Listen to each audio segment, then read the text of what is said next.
আমি এখন 2020-21 অর্থবছরের বাজেটের উপর আলোচনায় বক্তব্য রাখার আহ্বান জানাচ্ছি মাননীয় সংসদ নেতা প্রধানমন্ত্রী শেখ হাসিনাকে।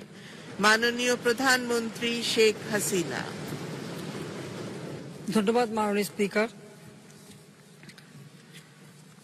মাননীয় স্পিকার, আমি বাজেট বক্তৃতায় আমাকে সুযোগ দেওয়ার জন্য, বিশেষ করে আগামী 2020-21 অর্থবছরের বাজেটের উপর সাধারণ আলোচনার এই সমাপনী বক্তব্য দেওয়ার সুযোগ দেওয়ার জন্য আপনাকে আন্তরিক ধন্যবাদ জানাচ্ছি।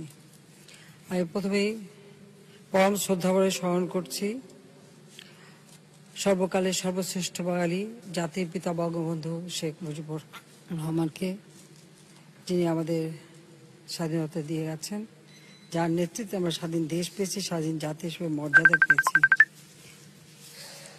আমি শ্রদ্ধার সাথে স্মরণ করি আজকের দিনে আমার মা বেগম ফজিলাতুন্নেসা মুজিবকে, আমার ছোট ভাই মুক্তিযোদ্ধা ক্যাপ্টেন শেখ কামাল, লেফটেন্যান্ট শেখ জামাল, ছোট্ট 10 বছরের শিশু ভাই রাসেল এবং তাদের নবপরিণীতা বধূ সুলতানা রোজি সহ 15ই আগস্ট যারা শাহাদাত বরণ করেছে সকলকে আমি শ্রদ্ধা জানাচ্ছি।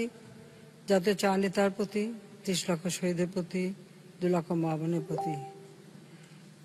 করোনা ভাইরাসে আমরা হারিয়েছি আমাদের এই সংসদের সদস্য মোহাম্মদ নাসিম, আমার আওয়ামী লীগের প্রেসিডিয়াম সদস্য, এবং আমাদের ধর্ম প্রতিমন্ত্রী শেখ আবদুল্লাহ সহ আমাদের বেশ কয়েকজন সাথীকে। কিছুক্ষণ আগেই আমরা খবর পেয়েছি আমাদের মাননীয় মুক্তিযোদ্ধা বিষয়ক মন্ত্রী মোজাম্মেল সাহেব, তার স্ত্রী মারা গেছেন, এবং আমাদের ডিফেন্স সেক্রেটারি মহসিন আলী চৌধুরী, তিনিও মারা গেছেন 9:30 সেও করোনায় সিএমএইচে চিকিৎসাধীন ছিল। করোনা ভাইরাসে যারা মারা গেছে আমি তাদের আত্মার মাগফিরাত কামনা করছি, তাদের শান্তি কামনা করছি। শোক সন্তপ্ত পরিবারের প্রতি আমার সমবেদনা জানাচ্ছি।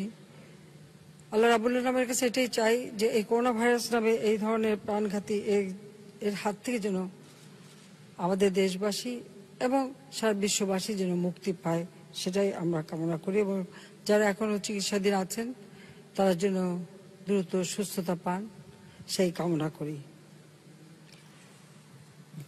মাননীয় স্পিকার, চলতি 2020 সালে আমরা উদযাপন করছি জাতির পিতা বঙ্গবন্ধু শেখ মুজিবুর রহমানের জন্ম শতবার্ষিকী, মুজিব বর্ষ। আর আগামী 2021 সালে আমরা উদযাপন করব আমাদের স্বাধীনতার সুবর্ণ জয়ন্তী। আমাদের অনেক আয়োজন ছিল, হয়তো সেটা আমরা করতে পারিনি। তারপর আমি বলবো যে আমরা হয়তো আমাদের অনেক কর্মসূচি নিতে পারিনি, কিন্তু এই সময়টা আমাদের জন্য অত্যন্ত গুরুত্বপূর্ণ। তাই এই মহেন্দ্রক্ষণের জাতি একটা ক্রান্তি লগ্নের মধ্য দিয়ে যাচ্ছে। এটা শুধু আমাদের বাংলাদেশ না, সারা বিশ্বব্যাপী। কারণ বৈশ্বিক মহামারী কোভিড-19 মহা দুর্যোগের কারণে আজকে বিশ্ব অর্থনীতি আজ মহামন্দার দ্বার প্রান্তে দাঁড়িয়ে। আন্তর্জাতিক মুদ্রা তহবিল IMF 2020 সালে বৈশ্বিক অর্থনীতি 4.9% সংকুচিত হবে মর্মে আকলন দিয়েছে।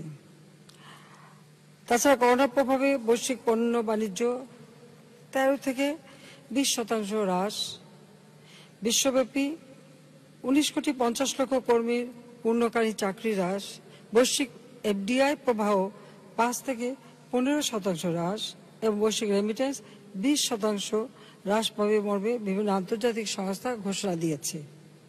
ঠিক এই পরিস্থিতিতে আমরা বাংলাদেশে একটি বাজেট প্রণয়ন করেছি।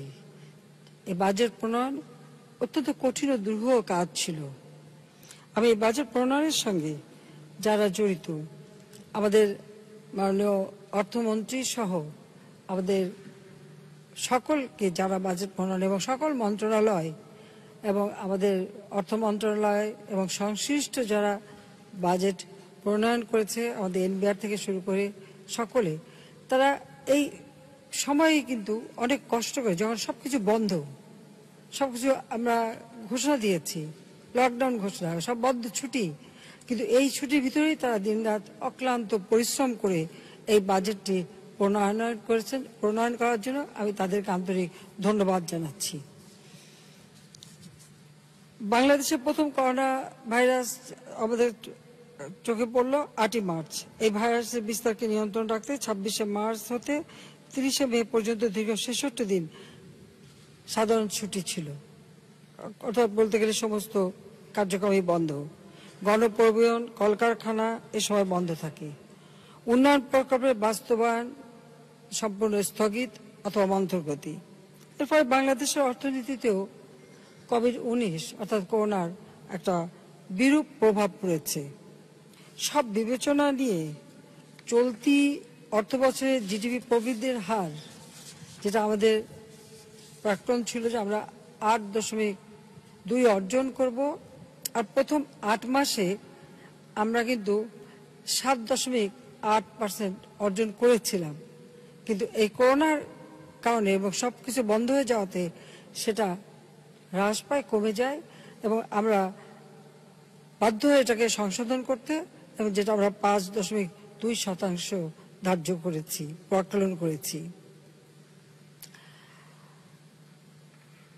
আমরা আশা করি যে 2021 সালে বিশ্ব এবং আভ্যন্তরীণ অর্থনীতি কোভিড-19 প্রভাব থেকে ধীরে ধীরে বের হয়ে আসবে। এই বাস্তবতায় বাংলাদেশের অর্থনীতি তার পূর্ব অবস্থায় ফিরে আসবে ধরে নিয়ে আগামী 2020-21 অর্থবছরের বাজেট প্রবৃদ্ধির হার প্রাক্কলন করা হয়েছে 8.2%। একই সময় নিম্ন মূল্যস্ফীতি ধরে রাখার পাশাপাশি সামষ্টিক অর্থনৈতিক স্থিতিশীলতা বজায় রাখার ক্ষেত্রে প্রয়োজনীয় পদক্ষেপ আমরা গ্রহণ করেছি।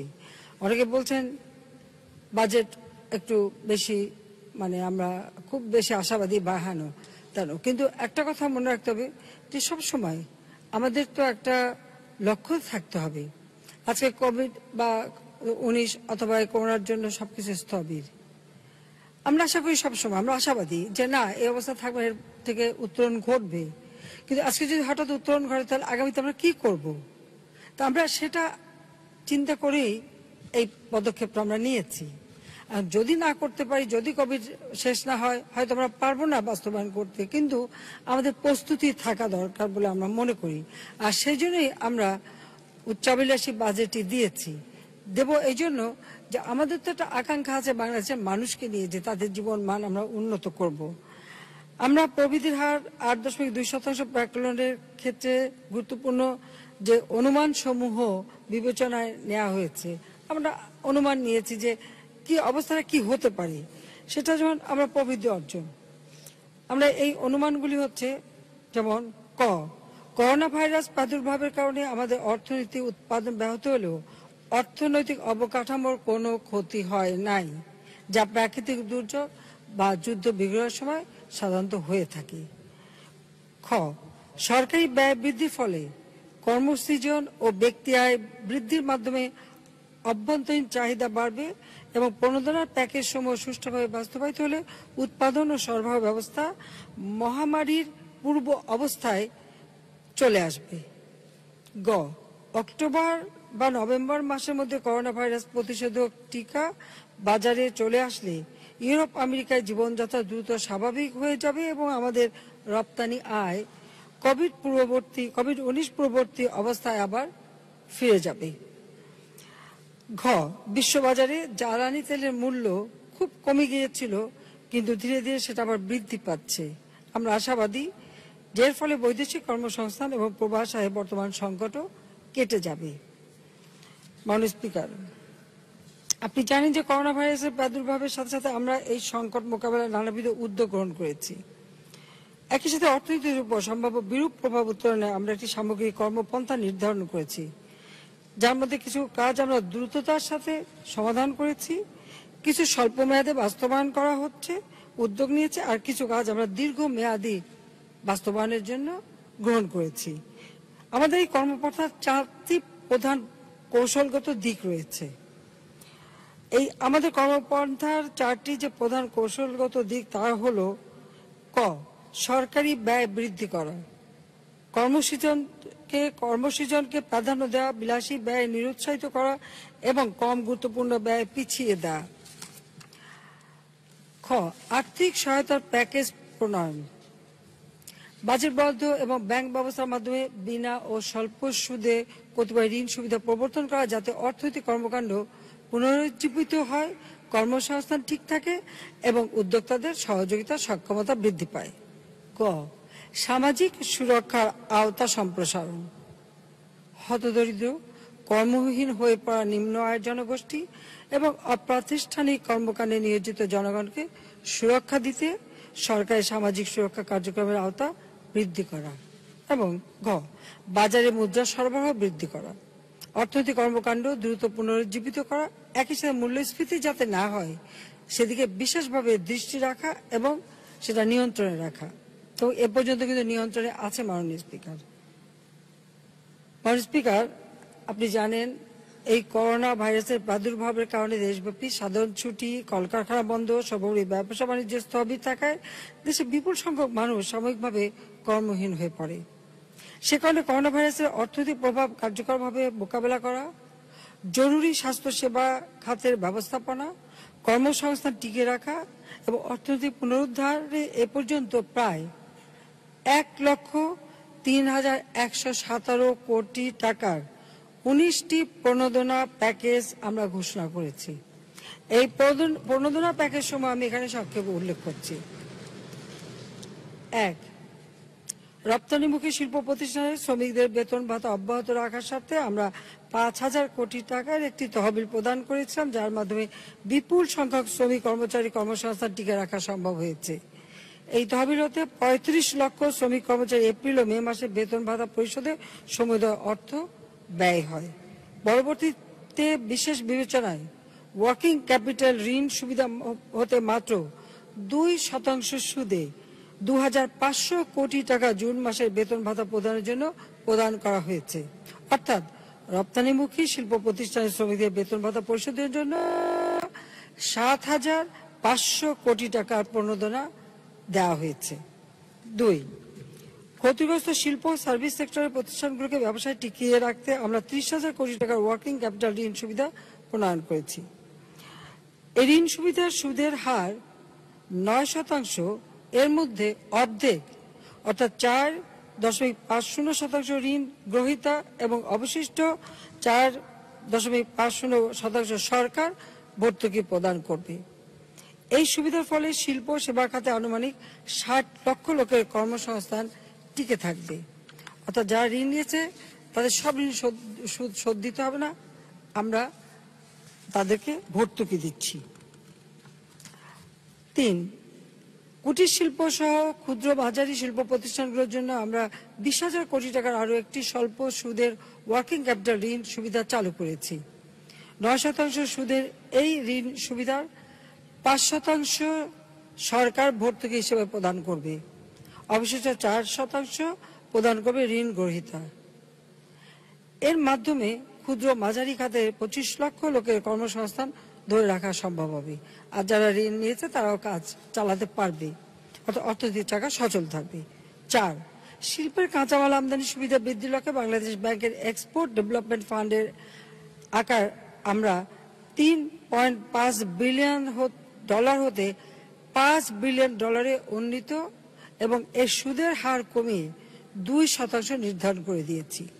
5, রপ্তানিকারকদের শিপমেন্ট খাতের ব্যয় অর্থায়নের জন্য বাংলাদেশ ব্যাংকের মাধ্যমে আমরা 5,000 কোটি টাকার নতুন একটি রিফাইন্যান্স স্কিম চালু করেছি। 6, করোনা রোগীদের সেবা প্রদানের কাজে প্রত্যক্ষভাবে নিয়োজিত ডাক্তার, নার্স ও স্বাস্থ্যকর্মীদের সকলকে 2 মাসের মূল বেতনে সমপরিমাণ বিশেষ সম্মানী প্রদান করা হবে। এখানে আমরা 100 কোটি টাকা বরাদ্দ করেছি। 7, করোনা রোগীদের সেবা প্রদানে সরাসরি নিয়োজিত ডাক্তার, নার্স ও স্বাস্থ্যকর্মী সহ এ সংক্রান্ত সরকার ঘোষিত নির্দেশনা বাস্তবায়নে মাঠ প্রশাসন, পুলিশ তথা আইন শৃঙ্খলা রক্ষাকারী বাহিনী, সশস্ত্র বাহিনী, বিজিবি, আনসার ভিডিপি এবং প্রত্যক্ষভাবে নিয়োজিত প্রজাতন্ত্র অন্যান্য কর্মচারী দায়িত্ব পালনকারী করোনা ভাইরাসে আক্রান্ত হলে পদমর্যাদা অনুযায়ী 5 থেকে 10 লক্ষ টাকা এবং মৃত্যুবরণ করলে তাদের পরিবারকে 5 গুণ ক্ষতিপূরণ দেওয়া হবে। এ খাতে 750 কোটি টাকা বরাদ্দ করা হয়েছে। 8, হঠাৎ কর্মহীন হয়ে পড়া দরিদ্র অসহায় মানুষের মাঝে আমরা খাদ্য বিতরণ করছি। এ লক্ষ্যে মানবিক সহায়তা হিসেবে দেশব্যাপী মোট 4 লক্ষ মেট্রিক টন চাল, 1 লক্ষ মেট্রিক টন গম বরাদ্দ রেখেছি। এ পর্যন্ত 1,59,60 লক্ষ পরিবারের মাঝে বিনামূল্যে চাল বিতরণ করা হয়েছে। 9, নিম্ন আয়ের জনগোষ্ঠীর মাঝে আমরা খোলা বাজারে মাত্র 10 টাকা কেজি দরে চাল বিক্রয় শুরু করেছি। এখন পর্যন্ত প্রায় 56,000 মেট্রিক টন চাল বিক্রি করেছি এবং এই কার্যক্রম এখনো অব্যাহত রয়েছে। এ বাবদ 251 কোটি টাকা বরাদ্দ করা হয়েছে। 10, করোনা ভাইরাস জনিত কারণে কর্মহীন হয়ে পড়া দেশের অতি দরিদ্র জনগোষ্ঠীকে সুরক্ষা দিতে আমরা সারা দেশে নির্বাচিত 50 লক্ষ উপকারভোগী প্রত্যেকে 2,500 টাকা করে অনুদান ট্রেজারি থেকে সরাসরি তাদের ব্যাংক বা মোবাইল অ্যাকাউন্টে প্রদান করেছি। 11, দেশের অতি দরিদ্র 100টি উপজেলায় বয়স্ক ভাতা এবং বিধবা ও স্বামী নিগৃহীতা মহিলা ভাতা কর্মসূচির আওতা শতভাগ উন্নীত করা হবে। এই আওতায় নতুন 5 লক্ষ বয়স্ক ভাতা, 3,50,000 বিধবা ও স্বামী নিগৃহীত মহিলা ভাতা বাড়ানো হবে। এছাড়া প্রতিবন্ধী, এটা হচ্ছে অতিরিক্ত, যেটা আগে ছিল তার থেকে অতিরিক্ত, প্রতিবন্ধী ভাতা কর্মসূচির আওতায় সকল প্রতিবন্ধী ব্যক্তিকে অন্তর্ভুক্ত করে আরো 2,55,000 নতুন ভাতাভোগী যুক্ত হবে। জাতির পিতার জন্মশতবার্ষিকী উপলক্ষে আমরা সকল গৃহহীন মানুষের জন্য গৃহ নির্মাণে উদ্যোগ নিয়েছি। আগামী অর্থ বছরে এই কর্মসূচিতে 2,130 কোটি টাকা বরাদ্দ দেওয়া হয়েছে, অর্থাৎ কোনো মানুষ গৃহহারা থাকবে না। 13, কৃষকের উৎপাদিত ধান চালের ন্যায্য মূল্য প্রাপ্তি নিশ্চিত করা এবং বাজারে চালের দাম স্থিতিশীল রাখতে চলতি ইরি বোরো মৌসুমে সরাসরি ধান সংগ্রহের লক্ষ্যমাত্রা আরো 2 লক্ষ টন অতিরিক্ত 2 লক্ষ মেট্রিক টন বাড়িয়ে 19,50,000 মেট্রিক টন ধান চাল সংগ্রহ করা হচ্ছে। 14, ধান কাটা মাড়াই কাজে যান্ত্রিকীকরণে আমরা 200 কোটি টাকা অনুদান ইতিমধ্যে প্রদান করেছি। এছাড়া আগামী অর্থ বছরে 3,200 কোটি টাকার একটি নতুন প্রকল্প বাস্তবায়ন করা হবে। 15, কৃষির সার্বিক উন্নয়ন, কৃষককে প্রণোদনা প্রদান এবং দেশের মানুষের খাদ্য নিরাপত্তা নিশ্চিতে আমরা কৃষি খাতের ভর্তুকির পরিমাণ 9,500 কোটি টাকা বৃদ্ধি করেছি। এই 9,500 কোটি টাকাই থাকবে কৃষকদের শুধু ভর্তুকি দেওয়ার জন্য। 16, কৃষকের ঋণ প্রাপ্তি সহজ করার লক্ষ্যে আমরা 5,000 কোটি টাকার একটি কৃষি পুনঃ অর্থায়ন স্কিম গঠন করেছি। 17, নিম্ন আয়ের পেশাজীবী কৃষক ও ক্ষুদ্র ব্যবসায়ীদের জন্য 3,000 কোটি টাকার অপর একটি পুনঃ অর্থায়ন স্কিম গঠন করেছি। 18, বিদেশ ফেরত প্রবাসী শ্রমিক, প্রশিক্ষিত তরুণ এবং বেকার যুবকদের ব্যবসা ও আত্মকর্মসংস্থানমূলক কাজে স্বল্প সুদে ঋণ বিতরণের লক্ষ্যে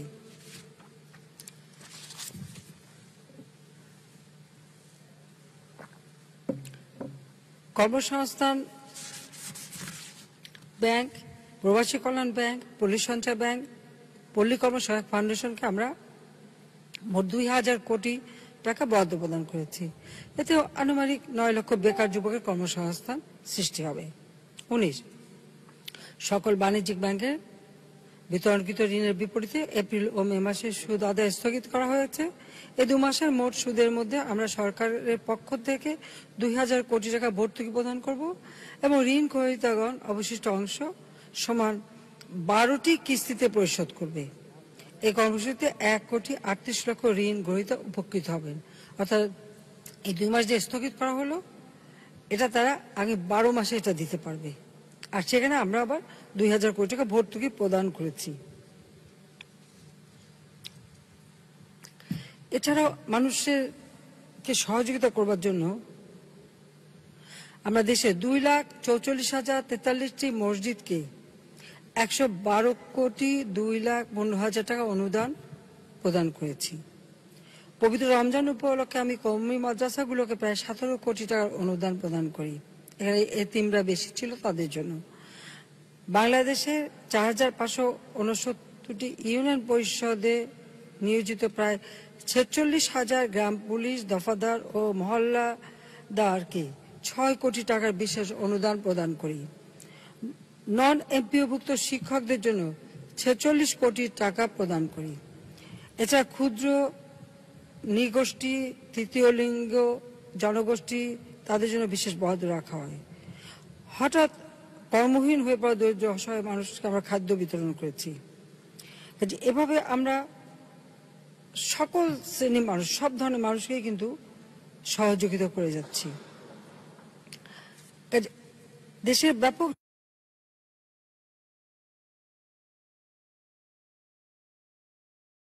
জনগোষ্ঠী, 1,55,00,000 মানুষ সুবিধা পাবে। এছাড়া প্রায় 1,60,00,000 কর্মসুরক্ষা ও নতুন কর্মসৃজন হবে। মাননীয় স্পিকার, কোভিড-19 এর প্রভাবে বাংলাদেশের স্বাস্থ্য খাতে যে সাময়িক প্রয়োজন উদ্ভূত হয়েছে তা মেটানো এবং অর্থনীতির বিভিন্ন খাতে যে ক্ষয়ক্ষতি সৃষ্টি হবে তা পুনরুদ্ধারের কৌশল বিবেচনায় নিয়ে মাননীয় অর্থমন্ত্রী 2020-21 অর্থ বছরের জন্য 5,68,000 কোটি টাকার বাজেট পেশ করেছেন। বর্তমান আওয়ামী লীগ সরকারের এটা 17তম বাজেট এবং বর্তমান মেয়াদের দ্বিতীয় বাজেট। আর স্বাধীনতার পর 1972 সালে জাতির পিতা বঙ্গবন্ধু শেখ মুজিবুর রহমান তিনিও যে বাজেট দিয়েছিলেন, তখন তিনি 3টা বাজেট দেওয়ার সুযোগ পেয়েছিলেন। কাজে সর্বসাকল্যে 20টি বাজেট আওয়ামী লীগ সরকারই এদেশকে উপহার দিয়েছে। আমরা যে বাজেট দিই সেই বাজেটে অর্থনৈতিক পুনর্গঠন এবং করোনা ভাইরাস মোকাবেলায় জীবন ও জীবিকা রক্ষার উপর প্রাধান্য দিয়েছি।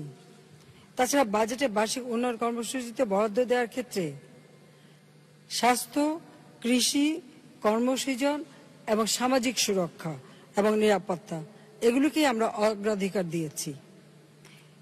এছাড়া আমাদের নির্বাচনী ইশতেহার 2018 এবং টেকসই উন্নয়ন অভিষ্ট ও লক্ষ্য সমূহ অর্জনের প্রয়াস চালানো হবে। আমরা দ্বিতীয় প্রেক্ষিত পরিকল্পনা 2021 থেকে 2041 সেটা আমরা অনুমোদন করেছি।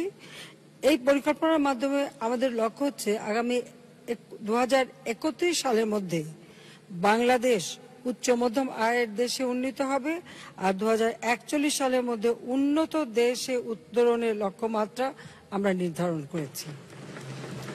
হয়তো তখন আমরা বেঁচে থাকবো না, কিন্তু কাজ আমরা করে যাচ্ছি, কর্মপন্থা দিয়ে যাচ্ছি, ভবিষ্যতে যারা আসবে তারা যেন এটা করে বাংলাদেশকে এগিয়ে নিয়ে যায়। এছাড়াও আমরা আগামী অর্থ বছর হতে 5 বছর মেয়াদী 8ম পঞ্চবার্ষিকী পরিকল্পনা সেটা আমরা প্রণয়ন করেছি। সেটা আমরা এই জুলাই থেকে আমাদের বাস্তবায়ন শুরু হবে। এখানে আমাদের লক্ষ্যটা থাকবে যে বাংলাদেশকে আমরা এগিয়ে নিয়ে যাব। আমাদের এই 8ম পঞ্চবার্ষিকী পরিকল্পনার প্রতিপাদ্যটা হচ্ছে বাংলাদেশ হবে দারিদ্র্য ও আয় বৈষম্য কমিয়ে এনে অর্থনৈতিক উন্নয়নকে আরো অন্তর্ভুক্তিমূলক করা এবং গতিশীল করা। মাননীয় স্পিকার, বিগত 12 বছরে গড়ে 1.4% হারে আমরা দারিদ্র্য বিমোচন করছিলাম।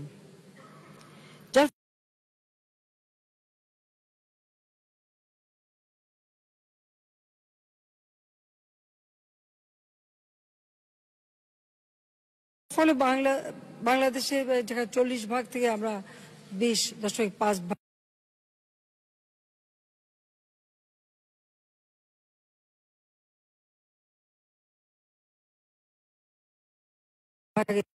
প্রভাবে আমাদের দেশে দারিদ্র্য সীমার নিচে বসবাসকারী মানুষের সংখ্যা বেড়ে যাওয়ার আশঙ্কা অনেকে করছেন।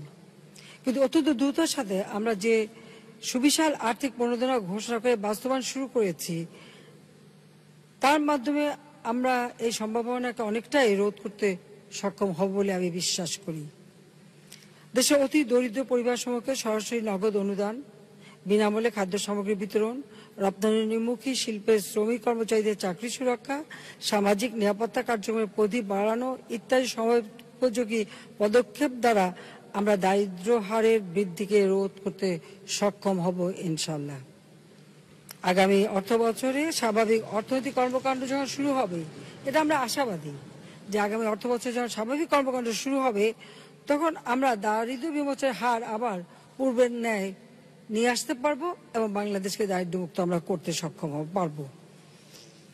কোভিড-19 মোকাবেলা এবং অর্থনৈতিক ক্ষতি কাটিয়ে ওঠার জন্য আমরা গতানুগতিক বাজেট হতে সরে এসে সরকারের অগ্রাধিকারের ক্ষেত্রে কাঠামোগত পরিবর্তন নিয়ে এসেছি। স্বাস্থ্য খাতকে এবার সর্বাপেক্ষা গুরুত্ব দেওয়া হয়েছে, অগ্রাধিকার দেওয়া হয়েছে এবং করোনা ভাইরাস নিয়ন্ত্রণে এ খাতে অতিরিক্ত বরাদ্দ, প্রণোদনা ও ক্ষতিপূরণ ইত্যাদি ব্যবস্থা রাখা হয়েছে। কোভিড-19 মোকাবেলায় চিকিৎসা ব্যবস্থা নিশ্চিত করে জনজীবনকে সুরক্ষার লক্ষ্যে national preparedness and response plan প্রণয়ন করে তা বাস্তবায়ন করা শুরু হয়েছে। কোভিড-19 মোকাবেলায় স্বাস্থ্য সেবা বিভাগের আওতায় বর্তমানে 5,500 কোটি টাকার বিশেষ কার্যক্রম বাস্তবায়ন করা হচ্ছে। তাছাড়া কোভিড-19 মোকাবেলায় জরুরি চাহিদা মেটানোর জন্য 10,000 কোটি টাকার একটা বিশেষ থোক বরাদ্দ রাখা হয়েছে। বাজেট বরাদ্দের দিক দিয়ে স্বাস্থ্যসেবা বিভাগের অবস্থান 5ম স্থানে উঠে এসেছে, যা গত অর্থ বছরে ছিল 8ম স্থানে। করোনা ভাইরাসে আক্রান্ত রোগীদের চিকিৎসা নিশ্চিত করার লক্ষ্যে আমরা অত্যন্ত অল্প সময়ে 2,000 ডাক্তার, 6,000 নার্স নিয়োগ দিয়েছি। আরো 2,000 ডাক্তার পদ সৃষ্টি করা হয়েছে এবং নার্স তো আমরা আরো 4,000 নেব, সে নির্দেশটা আমি স্বাস্থ্যমন্ত্রীকে ইতিমধ্যে দিয়েছি, যাদের শীঘ্রই নিয়োগ দেওয়া হবে। সেই সাথে হেলথ টেকনোলজিস্ট, কার্ডিওগ্রাফার এবং ল্যাব অ্যাটেন্ডেন্টের 3,000 নতুন পদও সৃষ্টি করা হয়েছে, নিয়োগ প্রক্রিয়া শুরু হয়েছে। এছাড়াও করোনা ভাইরাসে আক্রান্ত রোগীদের চিকিৎসা সেবায় সরাসরি নিয়োজিত ডাক্তার, নার্স ও স্বাস্থ্যকর্মীদের সম্পূর্ণ সরকারি খরচে হোটেলে থাকা, খাওয়া, যাতায়াতের ব্যবস্থা করা হয়েছে। তবে মাননীয় স্পিকার, এখানে বিরোধী দলের নেতা ঠিকই বলেছেন যে থাকা খাওয়ায় একমাত্র মেডিকেল কলেজের যে হিসেব 20 কোটি টাকা একটু অস্বাভাবিক মনে হচ্ছে। তবে এটা আমরা তদন্ত করে দেখছি যে এত অস্বাভাবিক কেন হবে, এটা একটু স্বাভাবিকভাবেই অস্বাভাবিক হয়, তো সেটাও আমরা ব্যবস্থা নেব যেখানে যদি কোনো অনিয়ম হয়। মেডিকেল যন্ত্রপাতি, টেস্ট কিট ও সরঞ্জামাদি ক্রয় এবং করোনা চিকিৎসার সুবিধা আরও বাড়ানোর লক্ষ্যে আমরা দ্রুততম সময়ে 2,500 কোটি টাকা ব্যয়ে 2টি প্রকল্প অনুমোদন দিয়েছি। আরও একটি প্রকল্প বর্তমানে চূড়ান্ত পর্যায়ে আছে। এগুলো বাস্তবায়নের ফলে আমাদের করোনা মোকাবেলার সামর্থ্য আরও বাড়বে বলে আমি বিশ্বাস করি।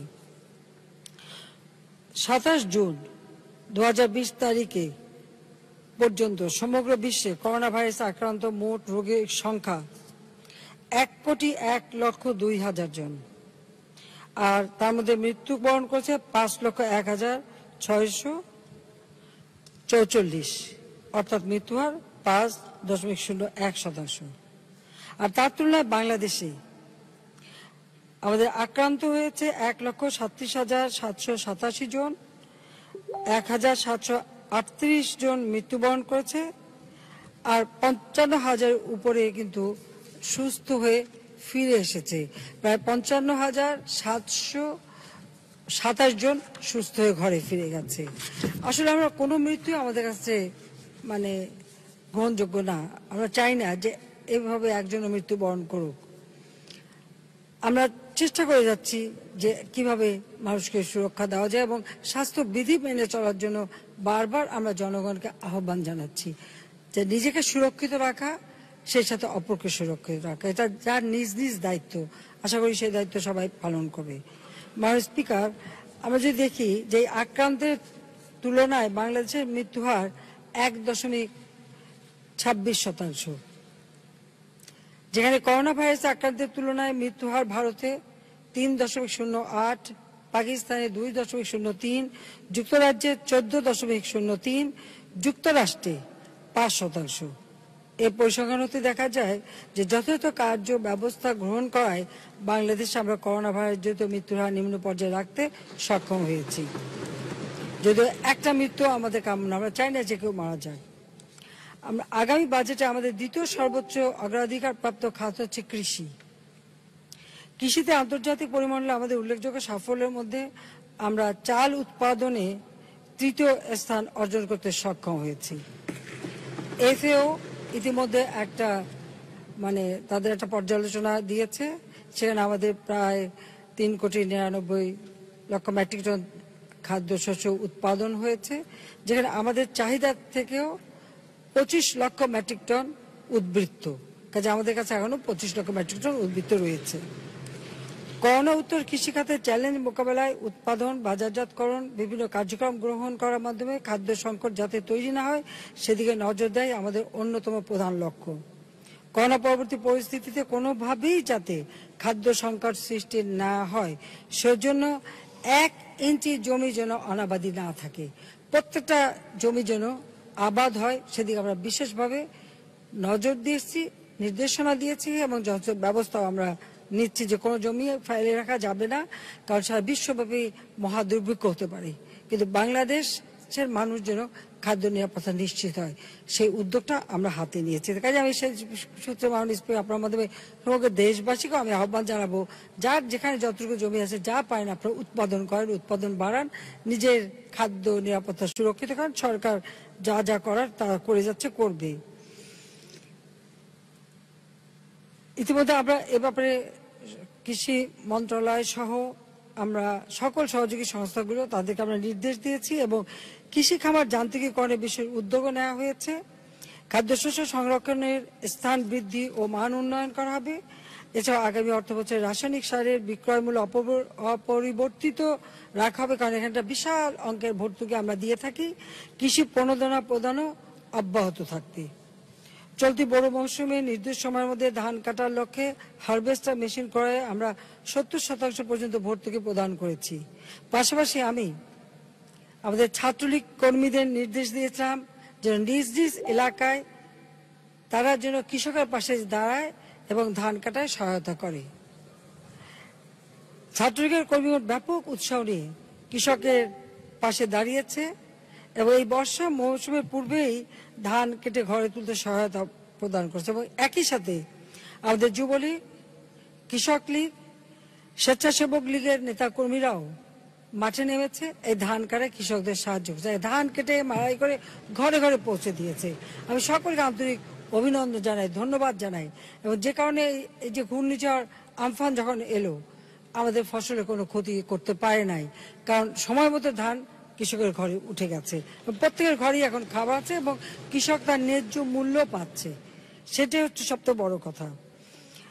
প্রতি বছর মতো আমরা এবছরেও 1 আষাঢ় সমগ্র দেশব্যাপী বৃক্ষরোপণ কর্মসূচি গ্রহণ করেছি। বাংলাদেশ আওয়ামী লীগ সেই 84-85 সাল থেকেই আমরা বৃক্ষরোপণ কর্মসূচি গ্রহণ করি। আমাদের কৃষক লীগ এ ব্যাপারে অগ্রণী ভূমিকা নেয় এবং এবার সেটা নেওয়া হয়েছে। এবং আমাদের যত কর্মীরা আছে, যেমন আওয়ামী লীগ সব মিলে প্রায় 55 লক্ষ আমাদের নেতা কর্মী, তাদের বলা হয়েছে প্রত্যেকে অন্তত 3টি করে গাছ লাগাবে এবং ব্যাপক উৎসাহ ভরে তারা সেই বৃক্ষরোপণ করছে।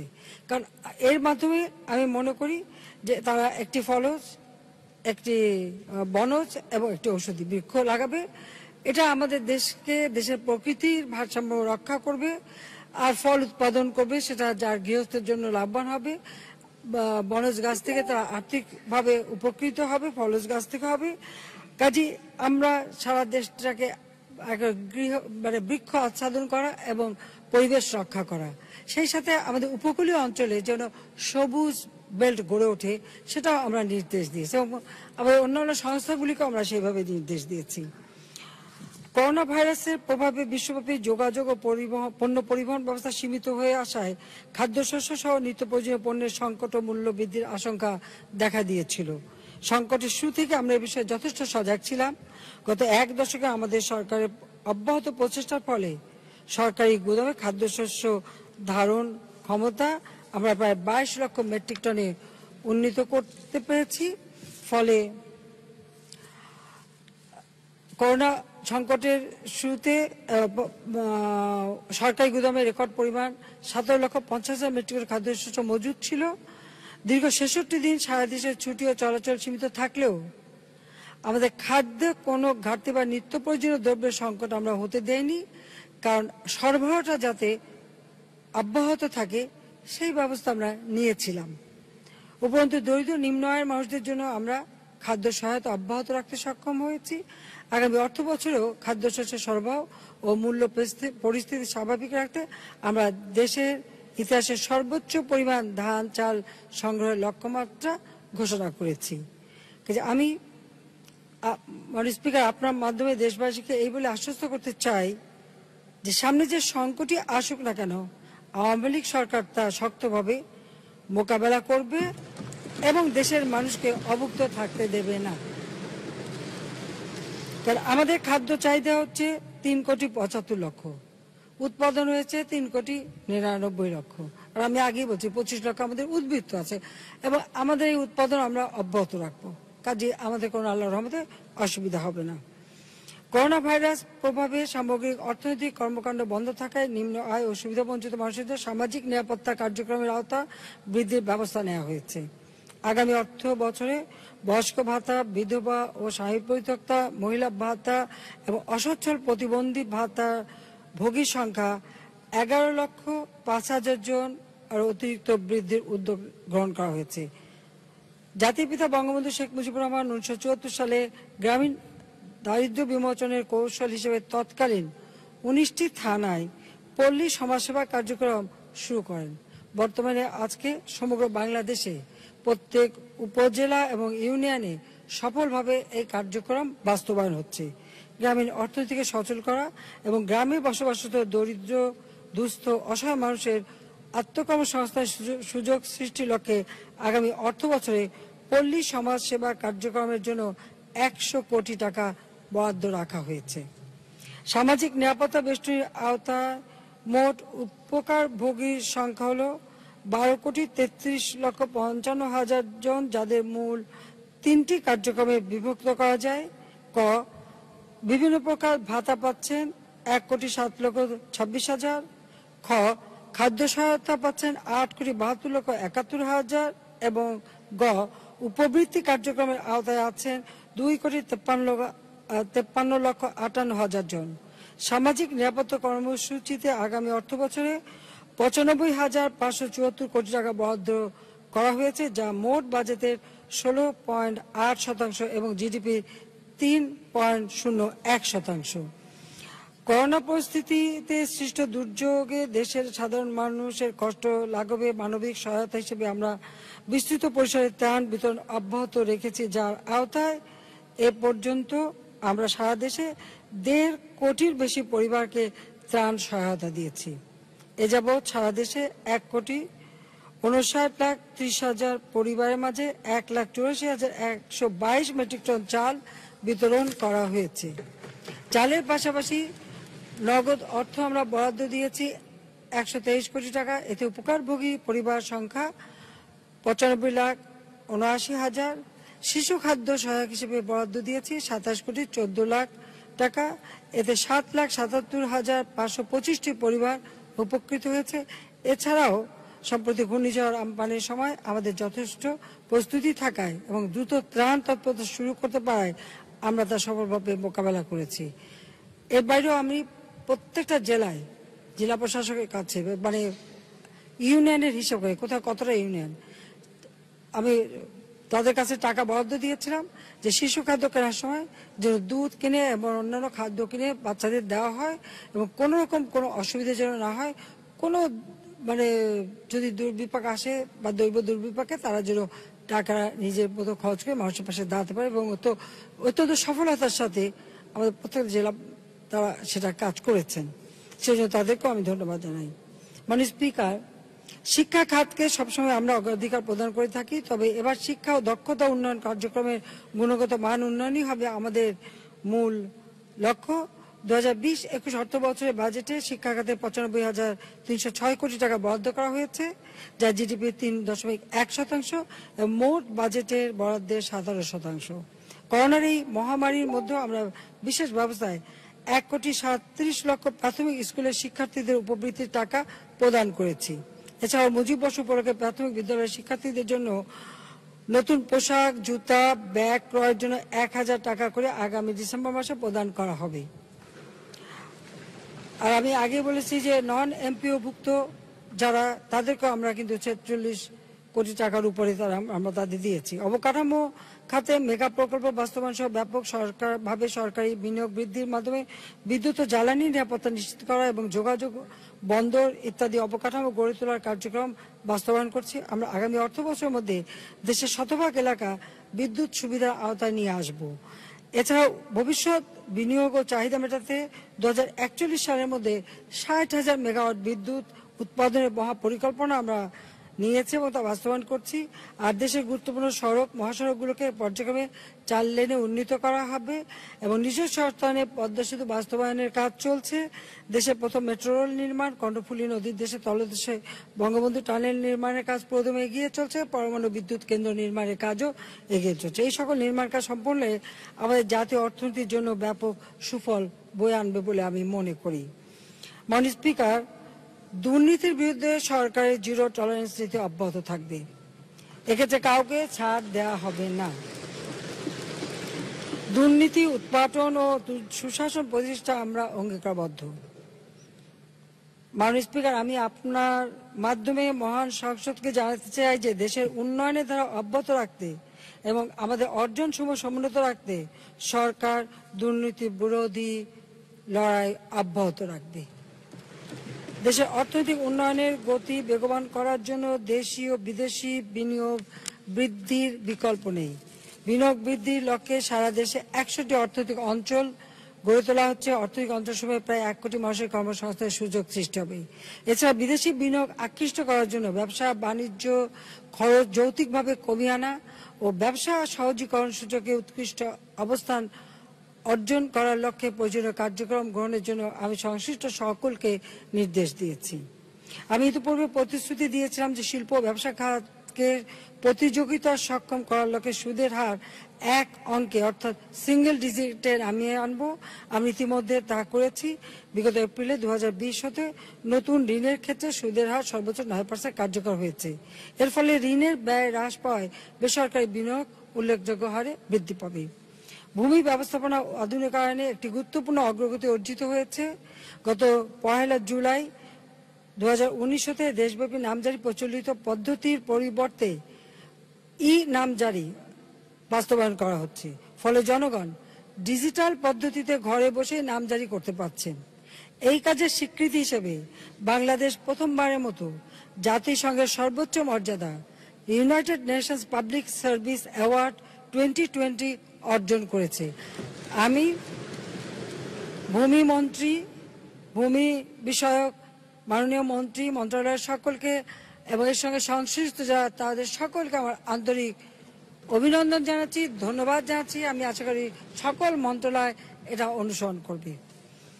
করোনা ভাইরাসের প্রাদুর্ভাব এবং মুদ্রাস্ফীতির কারণে সাধারণ মানুষের আর্থিকভাবে ক্ষতিগ্রস্ত হচ্ছেন। এসব বিষয় বিবেচনা নিয়ে এবার মুজিব বর্ষের উপহার হিসেবে ব্যক্তি শ্রেণীর করদাতাগণের করমুক্ত আয় সীমা আরও 50,000 টাকা বৃদ্ধি এবং কর হার কিছুটা হ্রাস করার প্রস্তাব করা হয়েছে। অর্থাৎ 3 লক্ষ টাকা করমুক্ত থাকবে বার্ষিক আয়ের। এছাড়াও কর্পোরেট ট্যাক্সের হার 2.5% হ্রাস করার প্রস্তাব করা হয়েছে। এর ফলে নিম্ন আয়ের মানুষের জীবনযাত্রায় স্বাচ্ছন্দ্য আসবে এবং বেসরকারি বিনিয়োগও বৃদ্ধি পাবে। আমি আগেই বলছি যে করোনা ভাইরাস জনিত অর্থনৈতিক অভিঘাত হতে উত্তরণের লক্ষ্যে আমরা 19টি প্রণোদনা প্যাকেজ বাস্তবায়ন করছি। এই প্যাকেজসমূহ বাস্তবায়ন এবং অন্যান্য গুরুত্বপূর্ণ ব্যয় নির্বাহের জন্য আমরা উন্নয়ন সহযোগীদের নিকট বাজেট সাপোর্ট চেয়েছিলাম। আমাদের প্রণোদনা প্যাকেজসমূহ অর্থনৈতিক অভিঘাত উত্তরণে অত্যন্ত কার্যকর সময়োপযোগী উল্লেখ করে উন্নয়ন সহযোগীগণ তা বাস্তবায়নে দ্রুত সহায়তা প্রদানের আশ্বাস দিয়েছেন। উন্নয়ন সহযোগীগণ ইতিমধ্যে $5.16 বিলিয়ন মার্কিন বাজেট সহায়তার প্রতিশ্রুতি দিয়েছে এবং আমরা ইতিমধ্যে $1.74 বিলিয়ন সমপরিমাণ 14,740 কোটি টাকা সরকারি খাতে পেয়ে গেছি, জমা হয়েছে। অত্যন্ত অল্প সময়ের মধ্যে আমাদের আহ্বানে সাড়া দেওয়ার জন্য আমি এশীয় উন্নয়ন ব্যাংক, IMF, IIB, বিশ্ব ব্যাংক, জাপান, EU সহ সকল উন্নয়ন সহযোগী সংস্থা ও দেশকে আন্তরিক ধন্যবাদ জানাই এবং ধন্যবাদ জানাই আমাদের মাননীয় অর্থমন্ত্রীকে।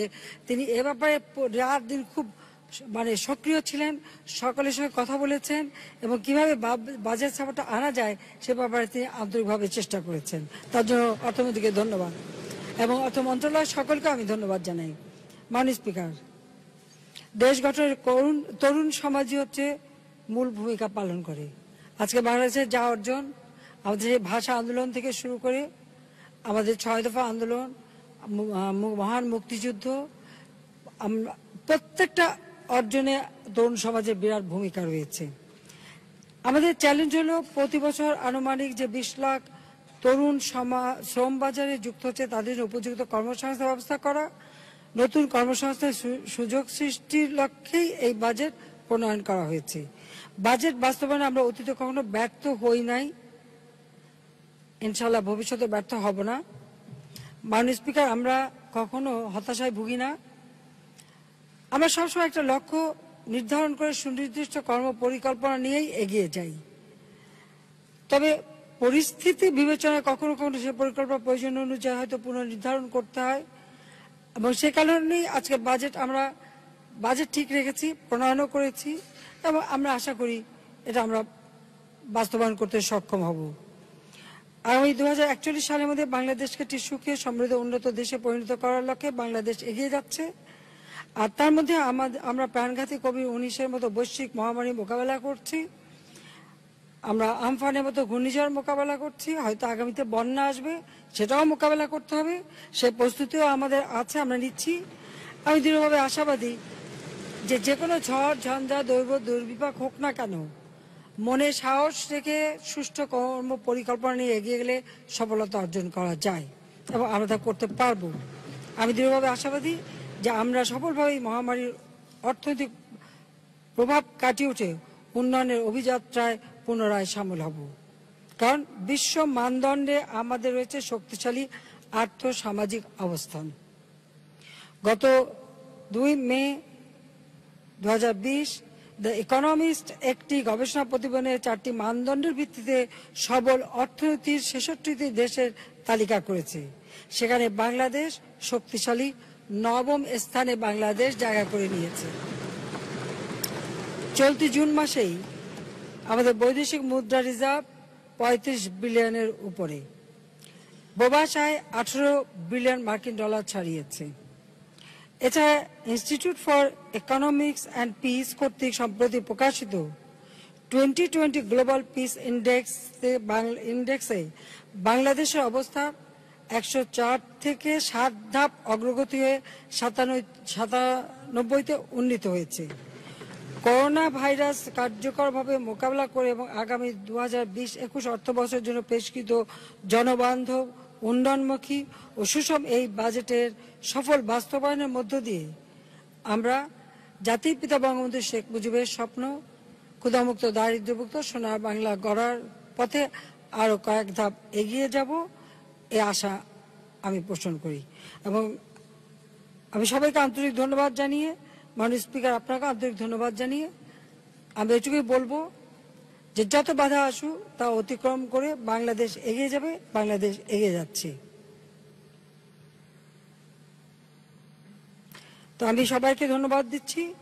জয় বাংলা, জয় বঙ্গবন্ধু, বাংলাদেশ চিরজীবী হোক। মাননীয় স্পিকার আপনাকে ধন্যবাদ। ধন্যবাদ মাননীয় সংসদ নেতা প্রধানমন্ত্রী শেখ হাসিনা, আপনার বাজেটের উপর সমাপনী বক্তব্যের জন্য অসংখ্য ধন্যবাদ। আমি এখন মাননীয় অর্থমন্ত্রী জনাব আ.হ.ম মোস্তফা কামালকে 2020-21 অর্থ বছরের বাজেটের উপর সমাপনী বক্তব্য রাখার আহ্বান জানাচ্ছি। বিসমিল্লাহির রহমানির রহিম। তাবারাকাল্লাযী বিয়াদিল মুলক ওয়া হুয়া আলা কুল্লি শাইইন কাদির। মাননীয় স্পিকার, বক্তব্যের শুরুতে আমি গভীর শ্রদ্ধা ভরে স্মরণ করছি সোনার বাংলা স্বপ্নচারী, বাঙালির বরপুত্র, সর্বকালের সর্বশ্রেষ্ঠ বাঙালি জাতিপিতা বঙ্গবন্ধু শেখ মুজিবুর রহমানকে। মাননীয় প্রধানমন্ত্রী এতক্ষণ 2020-2021 অর্থবর্ষের বাজেটের গুরুত্বপূর্ণ বিষয়সমূহ, এমনকি সামষ্টিক অর্থনীতির কঠিন কঠিন দিকসমূহ অত্যন্ত প্রাঞ্জল ভাষায় বিশদভাবে জাতির সামনে তুলে ধরেছেন। আমি মুগ্ধ হয়ে তার বিশ্লেষণধর্মী বক্তব্য শুনছিলাম। আমি সকলের পক্ষ থেকে মাননীয় প্রধানমন্ত্রীকে জানাই আন্তরিক ধন্যবাদ এবং কৃতজ্ঞতা। মাননীয় প্রধানমন্ত্রীর বিস্তারিত বক্তৃতার পর সঙ্গত কারণেই আমার বক্তব্যটি হবে অত্যন্ত সংক্ষিপ্ত। মাননীয় স্পিকার, করোনা ভাইরাসের কারণে উদ্ভূত বর্তমান পরিস্থিতিতে দেশের মানুষকে রক্ষা এবং ক্ষতিগ্রস্ত অর্থনীতিকে পুনরুদ্ধারের লক্ষ্যে প্রণীত হয়েছে 2020-2021 অর্থবর্ষের বাজেট। বৈশ্বিক মহামারী করোনা ভাইরাস সংক্রমণের একান্তি লগ্নে প্রাধিকার পেয়েছে দেশের মানুষ। মাননীয় প্রধানমন্ত্রী এরই মাঝে তার জন্য লক্ষাধিক কোটি টাকার 19টি প্রণোদনা প্যাকেজ ঘোষণা করেছেন, যার বাস্তবায়ন কার্যক্রম এখন চলমান রয়েছে। এবারে বাজেটের সঙ্গত কারণেই সবচেয়ে বেশি গুরুত্ব দেওয়া হয়েছে স্বাস্থ্য খাতকে। স্বাস্থ্য খাতে আগামী অর্থবর্ষে 29,247 কোটি টাকার বরাদ্দের প্রস্তাব রাখা হয়েছে। এছাড়া মাননীয় প্রধানমন্ত্রী বলেছেন, কোভিড-19 মোকাবেলায় অতিরিক্ত 10,000 কোটি টাকার একটি থোক বরাদ্দ রাখা হয়েছে। বাজেট প্রণয়নের শুরুতে মাননীয় প্রধানমন্ত্রী আমাদেরকে শিকড়ের সন্ধানে গুরুত্ব দেওয়ার নির্দেশনা দিয়েছেন। আমাদের শিকড় হলো আমাদের কৃষি, আমাদের গ্রামীণ অর্থনীতি। এই জন্য কৃষিখাতকেও বাজেটে অধিক গুরুত্ব দেওয়া হয়েছে মাননীয় স্পিকার, যেখান থেকে এখনো আমরা আমাদের শতকরা 40% মতো কর্মসংস্থানের ব্যবস্থা হয়। আমাদের দৃঢ় বিশ্বাস এই কৃষিখাতে হতে পারে আমাদের সামনে এগিয়ে যাওয়ার এক মৌলিক এলাকা। নিজেদের চাহিদা মিটিয়ে আমরা এই অঞ্চলের অনেকের খাদ্য যোগান দিতে সক্ষম হব ইনশাল্লাহ। আমাদের কঠোর পরিশ্রমী আত্মপ্রত্যয়ী কৃষক ভাইদের কারণে অতি সম্প্রতি আমরা ইন্দোনেশিয়াকে পিছনে ফেলে চাল উৎপাদনে আমাদের অবস্থান করে নিয়েছি। এখানে উল্লেখ্য যে গত 50 বছরে আমাদের খাদ্যশস্য উৎপাদন বেড়েছে প্রায় 4.5 গুণ, যা বিশ্বে একটি রেকর্ড। মাননীয় স্পিকার, কোভিডের কারণে যারা কাজ হারিয়েছেন, প্রান্তিক জনগোষ্ঠী সহ কৃষক, শ্রমিক, মজুর, কামার, কুমার, জেলে, তাঁতি, বেদে, স্বাস্থ্যকর্মী, ভ্যান চালক, রিক্সাওয়ালা সহ সকল পেশার মানুষ, পান দোকান, চা দোকান, মুদি দোকান থেকে শুরু করে ক্ষুদ্র কুটির এবং ছোট বড় সকল ব্যবসায়ী, সকল শ্রেণী ও নৃগোষ্ঠীর মানুষ যারা কষ্টে আছেন, তাদের সকলের জন্য এবারে বাজেট। এদেশের কোনো ব্যক্তি বা গোষ্ঠীকে এই বাজেট হতে বাদ দিতে পারি নাই। কাউকে বাদ দিতে পারলে বাজেটের আকার অবশ্যই ছোট রাখা যেত আমাদের বাজেট ঘাটতিও। কিন্তু মাননীয় স্পিকার, সত্য যে বড় কঠিন, তাই সব জেনে শুনে আমরা কঠিনকে ভালোবেসেছি।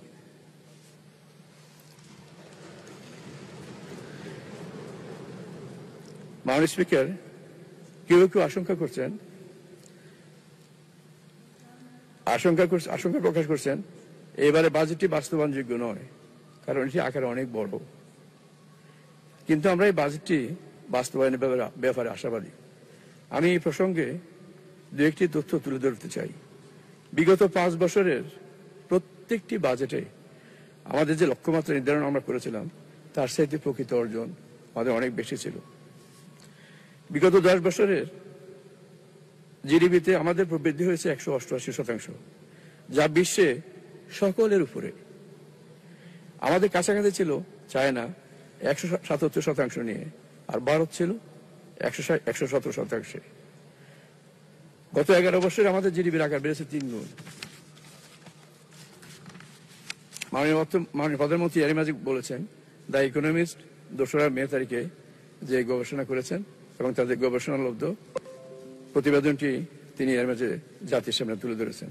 আমি আর সেটা বলবো না। মাননীয় স্পিকার, গত 11 জুন আমরা এই মহান সংসদে আমাদের 2020-2021 বাজেটটি আমরা উপস্থাপন করি। বাজেটটি উপস্থাপনের পর 7 দিন পরেই আমাদের এশিয়ান ডেভেলপমেন্ট ব্যাংক তারা বাংলাদেশের যে প্রবৃদ্ধি এ নিয়ে তারা আরেকটি গবেষণা করে এবং সেখানে তারা দেখিয়েছেন এই বছর বাংলাদেশ প্রবৃদ্ধি অর্জন করবে 7.5%। আমাদের প্রক্ষেপণ হলো 8.2%। আমাদের কাছাকাছি তাদের প্রক্ষেপণ। সুতরাং আমরা বিশ্বাস করি যে ইনশাআল্লাহ আমরা সক্ষম হব আমাদের এই বাজেটটি বাস্তবায়ন করতে। একটি কথা আমাদের সবাইকে বলে রাখি, আমাদের এই দেশটি একটি বৈচিত্র্যময় দেশ। এখনো আমরা আমাদের অর্থনীতির যে এলাকার যে চালিকা শক্তিগুলো আমরা এখনো সম্পূর্ণভাবে কোনোটাই আমরা এখন এক্সপ্লয়েট করতে পারি নাই। আমরা কৃষি কথা বলেছি, শিল্পের কথা বলেছি, আমাদের ডেমোগ্রাফিক ডিভিডেন্ড বলছি, কিন্তু কোনোটাই আমরা পূর্ণ মাত্রা আমরা কিন্তু অর্জন করতে পারি নাই। একটি মাত্র এলাকা